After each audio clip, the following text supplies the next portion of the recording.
മറ്റു വാർത്തകളിലേക്ക്. മസ്കറ്റ് ബൌഷറിലെ റെസ്റ്റോറന്റിൽ ഗ്യാസ് സിലിണ്ടർ പൊട്ടിത്തെറിച്ചുണ്ടായ അപകടത്തിൽ മലയാളി ദമ്പതികൾക്ക് ദാരുണാന്ത്യം. റെസ്റ്റോറന്റിന് മുകളിലത്തെ കെട്ടിടത്തിൽ താമസിച്ചിരുന്ന കണ്ണൂർ തലശ്ശേരി സ്വദേശികളാണ് മരിച്ചത്. സ്ഫോടനത്തെ തുടർന്ന് കെട്ടിടം ഭാഗികമായി തകർന്നു വീണു.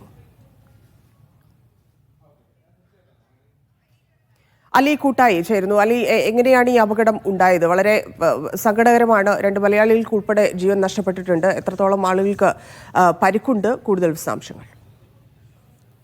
ധന്യ, മസ്കറ്റിലെ ബൌഷറിലെ റെസ്റ്റോറന്റിൽ പുലർച്ചെയാണ് ഈ ദാരുണമായ അപകടം ഉണ്ടായത്. അപകടത്തെ തുടർന്ന് കണ്ണൂർ തലശ്ശേരി സ്വദേശികളായ 6 മൈൽ സ്വദേശികളായ വി പങ്കജാക്ഷനും ഭാര്യ കെ സജിതയും സംഭവ സ്ഥലത്ത് തന്നെ മരിച്ചു എന്നാണ് നമുക്ക് കിട്ടുന്ന വിവരം.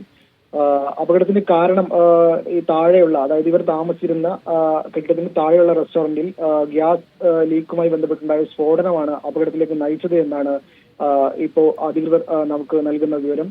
ഇവർ രണ്ടുപേരും, പങ്കജാക്ഷനും സജിതയും, വിവിധ കമ്പനികളിലായി അക്കൗണ്ടന്റായി ജോലി ചെയ്തു വരികയായിരുന്നു. വർഷങ്ങളായി ഇവർ ഒമാനിൽ ഉള്ളവരാണ്.